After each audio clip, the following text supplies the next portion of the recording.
Vuelta de página.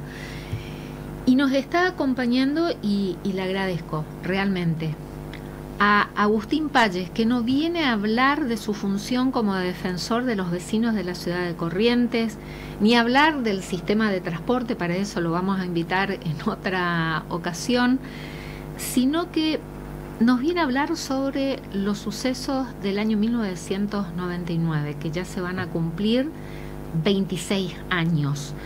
Y nos viene a hablar específicamente a recordar el rol que desempeñó juez entonces el doctor Mario José Palles, su papá, y también del rol del arzobispo en ese entonces, Monseñor Domingo Salvador Castaña. Agustín, ¿qué tal? Buenas noches. Buenas noches, Liliana, muchas gracias por la invitación. La primera vez que por hablar específicamente de este tema. Es un proyecto, digamos, que lo tenía en mente hace muchos años, hacer un libro, ¿no?, de mi viejo y el rol que ocupó y un poco la situación que vivió nuestra provincia, nuestra ciudad en esa época que nos marcó a todos los correntinos, ¿no? Y bueno, y por suerte encontré muy buena recepción en todos los actores a los que acudí para tener alguna referencia. Algunos ya no están físicamente con nosotros, pero bueno, a los que acudí me brindaron generosa y desinteresadamente sus opiniones, sus recuerdos, sus memorias, sus anécdotas,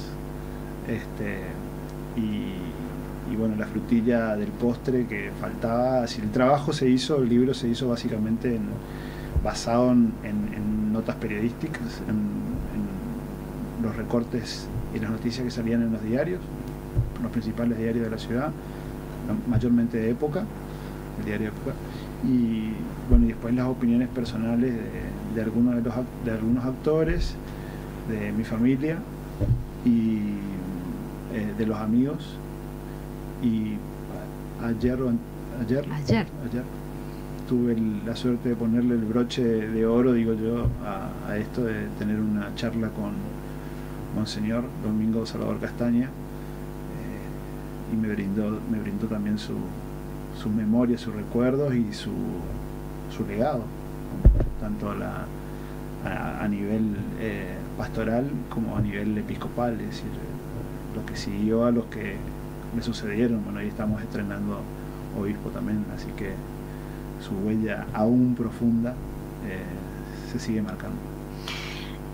¿Cuánto tiempo te llevó, lo que puedas adelantarnos, ¿no?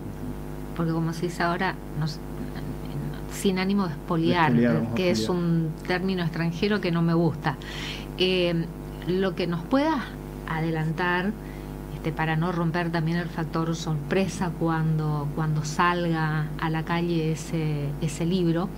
Pero ¿qué te llevó justamente a este proyecto de escribir un libro en donde se trata gran parte de tu papá, que no debe ser fácil? Y para recordar, ¿no?, a aquellas personas que a lo mejor por ahí no lo conocieron, a Mario José Palles, se van a cumplir 20 años que falleció. Bueno, ¿qué te motivó este proyecto? ¿Cuánto tiempo te llevó a elaborarlo y en qué etapa estás? Bueno, yo creo que habrán sido, no tengo bien presente cuándo arrancamos, pero fácilmente unos 3-4 años. Buen tiempo. Sí, unos 3-4 años de explorar la idea, por dónde hacerlo. No tengo bien presente, pero mínimamente 3 años seguro. Yo pienso que antes de la pandemia, no, estoy en duda. Lo voy a hacer un ejercicio bien para saber hace cuánto arrancó, pero seguro que 3 años seguro. Y la verdad es que hay, por un lado, decir, bueno, no sé si no fue, pues yo me acuerdo que cuando se cumplían 15 años de que falleció, como que sentía ya la necesidad de tener algo escrito donde poder acudir o referenciar lo que sucedió en esa época, es decir, con un doble sentido. El homenaje a tu papá, a mi viejo, y por supuesto la memoria, la práctica de la memoria, no en un sentido revanchista, porque si hay que ser justos y sinceros con la historia, digamos, de lo que sucedió hasta acá, podemos decir que nuestra provincia inauguró la grieta, digamos, ¿no? De lo que fue esa época. Pano y Pano y antipano. Antipano, sí. El pano y el antipano fue durante bastantes años muy marcado, muy profundo en nuestra sociedad. Y bueno, hoy gracias a Dios hemos evolucionado. Hoy la grieta pasa por otro lado, pero sigue habiendo grieta, pero no con una circunstancia, digamos, donde se combinaron una cantidad de factores, instituciones democráticas débiles, meses sin cobrar los sueldos, sin clases, justicia, seguridad, salud, muy debilitados en nuestra provincia. Es decir, era una combinación de factores realmente negativos, ¿no? Después la intervención, las cuasimonedas. Fueron muchas cosas que generaron un caldo que me parecía que me sigue pareciendo incluso, ¿no? Que le hace falta a Corrientes tener referencias de esa época. Entonces es una deuda cultural que tenemos con nuestra propia sociedad. Hoy hay generaciones que están ya en la vida laboral, que están saliendo de la universidad o que están trabajando, que no tienen ningún tipo de recuerdo de lo que pasó que no lo vivieron en el año 99, así, no solo que no tienen recuerdo, sino que no lo vivieron, o que eran muy niños, sí. Claro, sin noción Estamos de hablando lo que 26 ocurrió. años, así que ya egresados de la facultad. Sí, seguro. totalmente. Entonces me parece que nuestra sociedad se debe estas expresiones literarias, digamos, o espacios de reflexión y de memoria donde acudir, sobre todo por el hecho de decir, bueno, ahí está aquello que sucedió tan malo para nosotros, no volver a repetirlo, no volver a pasarlo, tener conciencia que eso fue un momento que tocamos fondo, que generó una intervención federal. ¿Cuántos años tenías entonces? Y yo tenía 19 años, 18, 19 años, ahí estábamos. A los 18 años... ¿Ya egresaste del nivel secundario? Sí, a los 18. Pero con 18 años a papá le hacen la segunda operación, intervención cardiovascular, que le hace el doctor Federico Benetti. Hace un poco tiempo leí una noticia que fue condecorado a nivel internacional. En ese momento habían 2 personas en el país que hacían bypass, digamos, o trabajaban en el corazón. Uno era René Favaloro con una técnica, y la otra técnica la tenía Federico Benetti. Si uno frenaba el corazón, hacía con un corazón extracorpóreo, el caso del doctor Favaloro, y el doctor Benetti lo hacía con el corazón funcionando. Sí. Papá se operó, tuvo 8 bypass, 3 primero en el año 92 y 5 en el año 98. Y las 2 veces lo operó Federico Benetti. Y en el 99, bueno, cuando todos los médicos en Buenos Aires, se operó en el Instituto del Diagnóstico en Buenos Aires, nos decían que la preocupación de tu papá, que sea cómo crece un jardín, cómo anda con una flor, cómo saca un brote nuevo, que eso sea su preocupación. Una vida tranquila. Sí, viene un día y nos dice que iba a concursar para ser juez de instrucción, y después, otro tiempo después, que tenía la noticia de que todo se iba a todas las causas de Romero Feri se iban a acumular en un juzgado y que él iba a ir a ese juzgado donde se iban a acumular todas las causas. Y nosotros creo que no lo pensamos mucho, decidimos apoyarlo.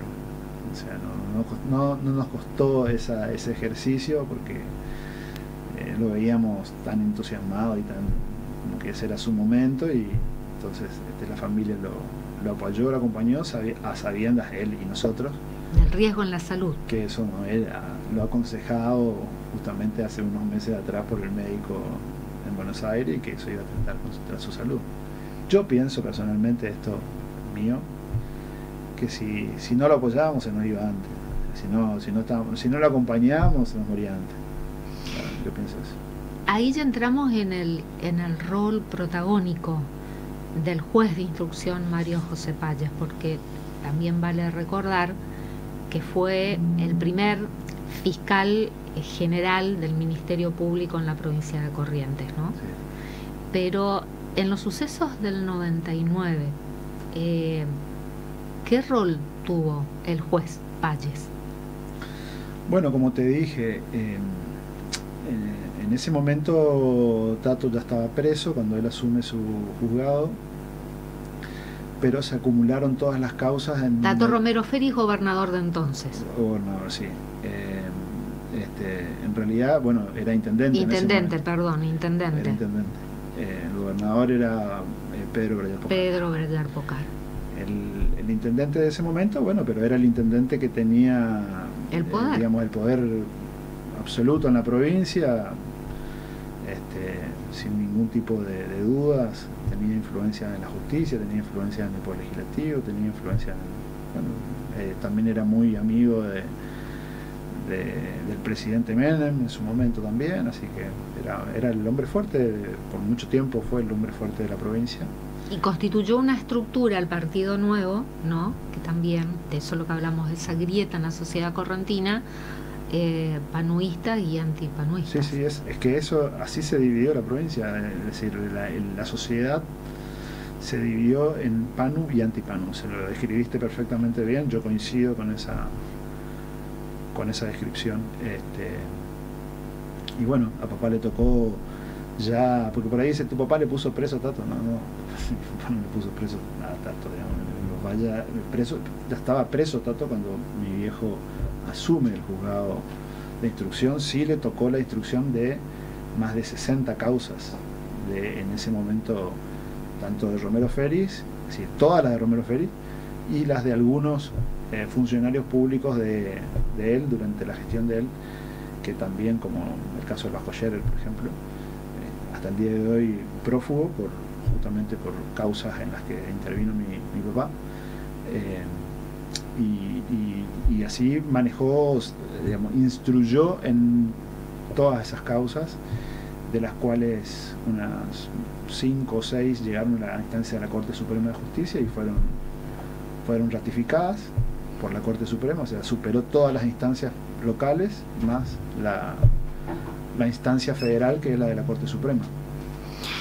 ¿Y por qué la necesidad de tener ese encuentro con quien fuera arzobispo entonces, Monseñor Domingo Salvador Castaña, que finalmente se produjo ayer, y hay algo que está acoplando, y no, hay algo que sigue acoplando? A ver si podemos solucionar, Ivo. ¿Quedó? Bien. ¿Por qué esa, no sé ni siquiera si fue una necesidad, ¿no?, de tener ese encuentro con quien fuera arzobispo entonces, Domingo Salvador Castaña? Mira, mi viejo estaba muy aferrado al catolicismo, ¿no? Al católico apostólico romano, por supuesto, practicante. Estaba muy aferrado a eso. Creyente. Es muy creyente, sí. Y se recostaba sobre algunos sacerdotes con los que conversaba regularmente, no con todos, sino con algunos, ¿no? Por supuesto que creo que eso tiene que ver con una cuestión de afinidad propia de los hombres, de cercanía, ¿no? De feeling, como se dice ahora. Y bueno, y Monseñor era una de esas personas. Por el rol de Monseñor que le tocó ocupar, no fueron reuniones o vinculaciones cotidianas, fueron esporádicas, pero yo, como se lo dije, digamos, se lo planteé también al propio Monseñor el día de ayer, tengo la absoluta certeza de que el accionar de ambos en sus roles coincidía a tal punto que no era necesario hablar, ¿no? O sea, eran tan predecibles ambos en sus valores y sus convicciones, que movían y guiaban sus respectivos accionares en sus lugares, que no necesitaban hablar. O sea, no necesitaban tener una charla, comunicarse, asidua, digamos, o diaria, por así decirlo, ¿no? Pero tuvieron sus encuentros. Me comentó Monseñor de esos encuentros que tuvieron. No fueron muchos, pero fueron importantes. Y creo que el rol de Monseñor en una sociedad tan fraccionada, tan dividida y tan carente de valores, sobre todo en la clase dirigencial de ese momento, de la dirigencia política, para mí enalteció rotundamente lo que fue su servicio episcopal.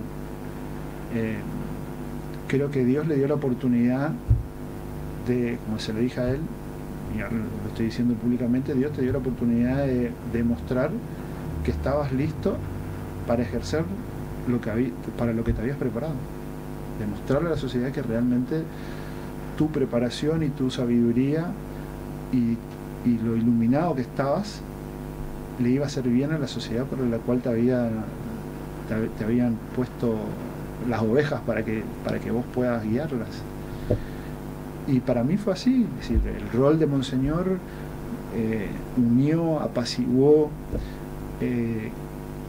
guió, instruyó y hasta levantó la vara de los dirigentes políticos que se avisoraba iban a estar a cargo, iban a tener la posibilidad de conducir los destinos de la provincia. Estoy hablando y me estoy yendo a la intervención, a post-intervención, ¿no? Sí, ya 2000, 2001. Bueno, él, por supuesto que también lo que es de público notorio, ¿no? Él utilizó todas las herramientas que tuvo de comunicación, no solo en sus homilías, sino también en trabajos radiales que hacía diariamente para dejar constantemente el mensaje, para hablarle a la mayor cantidad de gente posible, siempre manteniendo su rol de pastor, es decir, siempre entre las ovejas. Por ahí cuenta una anécdota que me la voy a reservar para que la puedan disfrutar en el libro, respecto de algún diálogo que tuvo con algún dirigente político importante de esa época. Pero para mí fue trascendental para la sociedad en general, no la agrietada, sino en general, es decir, para todas las facciones de ese momento fue fundamental el rol de Monseñor. Y además la sede del arzobispado se constituyó en un lugar de reuniones, porque la dirigencia política de entonces iba al arzobispado, que estaba con las puertas abiertas durante todo el día, la madrugada, en donde se trató de ser el nexo y el factor de unión para que se llegaran a acuerdos y consensos que sí, lamentablemente no se lograron, ¿no? Pero fue el lugar en donde se propiciaron encuentros y en horarios a toda hora. Vos fíjate esto, digamos, ¿no? Yo pienso por ahí cómo Corrientes marcó el rumbo en algunos sentidos, ante primero tener una crisis tan profunda institucional y después el rol de la Iglesia, que fueron dos factores importantes que vivió la Argentina en el año 2001-2002. La Argentina, porque el rol de la Iglesia en ese momento también fue fundamental. También no sé si decir calcado, ¿no? Pero también el rol de la Iglesia en aquellas jornadas del 20, el 21 de diciembre, también fue fundamental. Lo que vino después, con los 7 presidentes, el rol de la Iglesia, es decir, convocando, uniendo, ¿no? Y advirtiendo. Alzando la voz, ¿no? Me parece que fuimos unos adelantados, lamentablemente por ahí algunas, decir adelantados porque inauguramos una crisis acá institucional en nuestra provincia, que siguió luego una crisis institucional a nivel nacional, mucho más grave, digamos, ¿no? Uno no quiere hablar de ser un adelantado en esas cosas, pero cómo se ve, claro, pero cómo se... De una crisis social, política, económica. Toda igual, exacto, en ese sentido, todos esos condimentos iguales, ¿no? Fallecidos, muertos en circunstancias de represión, de despliegue policial. Todos los condimentos que tuvimos acá sucedió en Buenos Aires y sucedió 2 años después. Pero sí me parece que todas las pautas de cómo retomar la paz, de cómo volver la institucionalidad, cómo apostar nuevamente a la democracia y cómo salir de esta crisis finalmente, también la tuvimos acá y también se replicó a nivel nacional. O sea, hay que ser justos y hay que contar todo, digamos. ¿En qué etapa del libro estás, Agustín? Bueno, se está terminando el prólogo. Así que ¿Se puede adelantar quién lo está haciendo o preferís reservártelo? Es un funcionario importante actualmente del Poder Judicial. Muy importante. Se está terminando el prólogo. Bien elegido. Sí, como debiera ser. Y la transcripción de la entrevista de Monseñor ya la empecé, así que estoy ya casi terminando de transcribir primero y después la voy a adaptar al resto del texto. ¿Y en cuánto tiempo lo podemos estar presentando y leyendo? Y bueno, mirá, yo la verdad que en esto tengo que pedir un poco de consejos a los que ya han editado libros y han sacado, porque la verdad todavía no averigüé concretamente cómo. Voy a esperar que el prólogo esté terminado, si el libro esté terminado, y ahí seguramente pasaré por lo de Don Mowgli a ver cómo sigue esto. La etapa de edición. De edición, sí, y para publicarlo, ¿no? ¿Va a tener ilustraciones, por ejemplo? Tiene ilustraciones. Tiene ilustraciones de la vida institucional y de la vida privada, o sea, de lo que se conoce públicamente y de lo que no se conoce. Mi viejo fue un poco pintor, un poco poeta, así que trato. ¿Y el título del libro ya lo tenés? No lo tengo. ¿Todavía no? Lo tengo. Ya va a salir. Va a salir.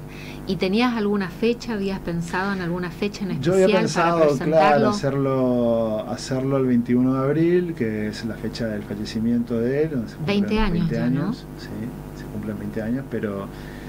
21 de abril. 21 de abril, exactamente. Sí, y no llegamos. Prefiero ser pesimista. Creo que no.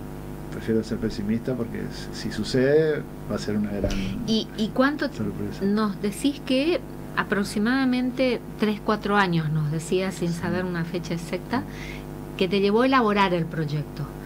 Y de ahí escribir, recopilar información, entrevistarte con determinadas personas, ¿cuánto tiempo? Y sí, 1 año y medio más o menos. Porque primero fue todo porque paralelamente tenés que seguir trabajando también. Sí, no, pero por suerte tuve gente que me ayudó. Fuimos a los archivos, los diarios, por ejemplo, y bueno, escaneando las hojas de los diarios de la época, de las referencias importantes. Después nos tocó la parte de descartar lo que no hacía en profundidad el libro, pero bueno, o sea, todo un era trabajo parte de del investigación, Agustín. Sí. Es decir, el tronco, el grueso del libro está basado en notas periodísticas del momento, no en expedientes judiciales, en notas periodísticas que refieren a expedientes judiciales, pero notas periodísticas. Básicamente la investigación está sobre notas periodísticas y después agregados de testimonios de personas, de protagonistas de ese momento. ¿Y de la familia a quién entrevistaste? De la familia, bueno, a mis tías, a las hermanas que criaron a mi papá quedó huérfano a los 12 años y se crió con 2 tías y un tío mío. Mi tío fue uno de los... Mi papá tiene 6 hermanos más, o sea, eran 7 hermanos. Y el primero que falleció de los 7 hermanos fue justamente el tío el hermano de mi papá que hizo la suerte de padre, digamos, sustituto, ¿no? Y a mis 2 tías que también vivían con él, todavía las tengo vivas, así que aproveché y le hicimos recordar un poco las travesuras que hacía mi vieja. La infancia. Sí, la infancia. Y bueno, mi mamá, por supuesto, anécdotas mías que yo recuerdo con mis hermanos y cómo era con mi hermana, sobre todo. Papá tenía una relación, un vínculo muy lindo con mi hermana. ¿Cuántos hermanos son ustedes? Somos 3, sí. Yo soy el mayor. 2 varones. Y la más chica es una mujer. ¿Y te movilizó? Me revolvió absolutamente todo. Yo pienso, cuando charlo un poco de este tema, digo, cómo se vivió toda esa época de mucha tensión, de mucha... parecía como un estado de guerra, ¿no? En ese momento. Mi hermana tenía que andar con custodia personal para ir a la escuela. Nosotros recibíamos amenazas como así en cartas, letras armadas con pedazos de diario, por ejemplo. Lo que vemos en las películas. Sí, así igual, varias veces, llamados telefónicos. La bomba que nos pusieron en el año 2000 en mi casa, que destruyó puertas y vidrios de los vecinos, de la onda expansiva. Bueno, nosotros nos hizo volar 2 puertas de toda la mampostería del frente. Qué época de mucha violencia, ¿no? Eso es lo que nos pasó a nosotros. Después hay otros actores también que en su momento también sufrieron atentados, un auto quemado, una bomba en las manos. Armando Quino Britos creo que fue uno de los autos quemados. Sí, yo tenía la de Portel. También. Portel, Lucio Portel. Sí. Partido Autonomista. Sí. A él le quemaron el auto también.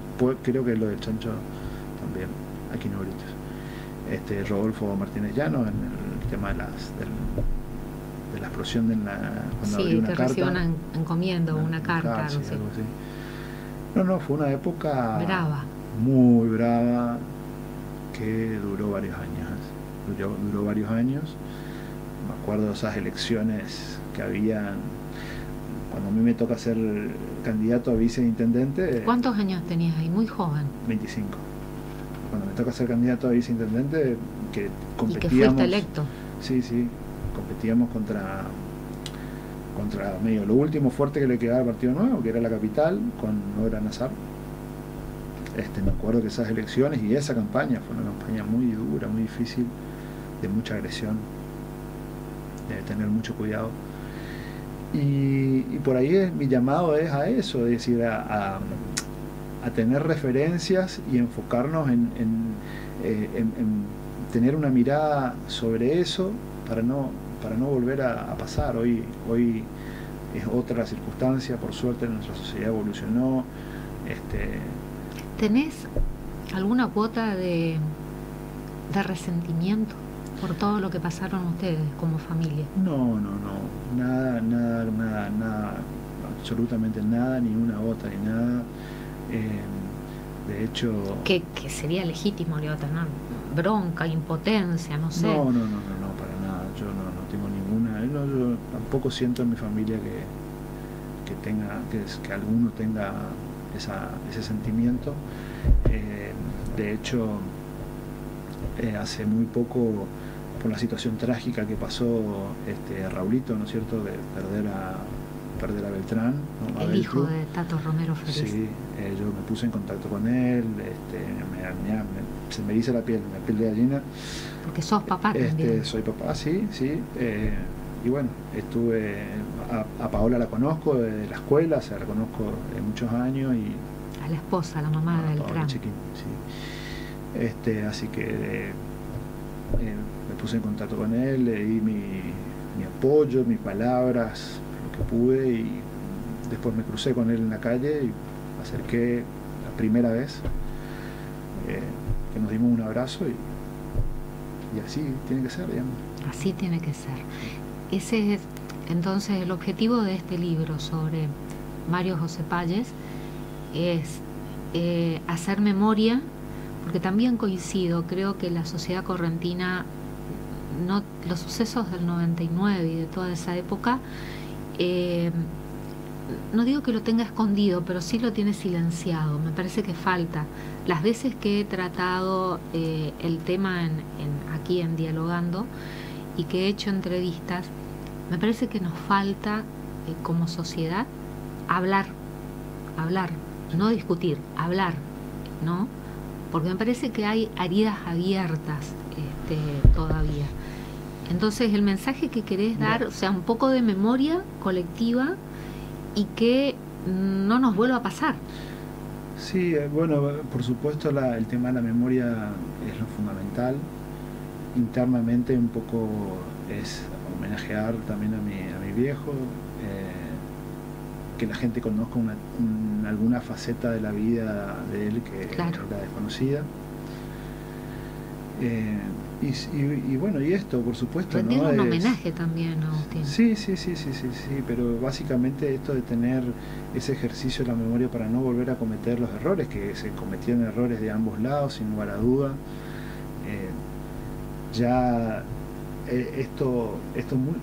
Muchos dirigentes importantes del Partido Nuevo de ese momento, tenían una muy linda relación con mi viejo, y a muchos los crucé el día del velorio, a muchos dirigentes del Partido Nuevo. Eso me dio dos grandes lecciones la vida. Decir que mi viejo fue un tipo que no conocía, hasta el día de hoy no conozco la dimensión de hasta dónde llega su figura y su trascendencia, no tengo cómo evaluarlo,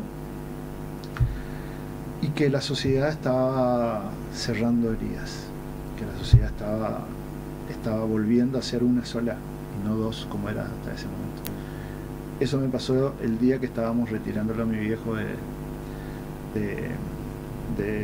calle San Juan, en la empresa velatoria ahí, que nos dirigíamos al Parque de Recuerdo, y ahí los vi a ellos, a varios de ellos, de dirigentes importantes que eran del Partido Nuevo, protagonistas de esa época.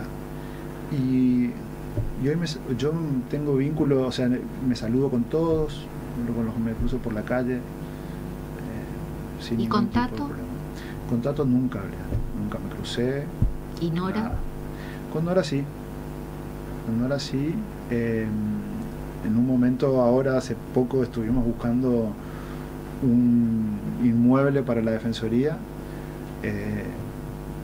Estuve recorriendo la casa de los padres de Nora, así que ahí charlé un poco por teléfono, y después, bueno, no se dio.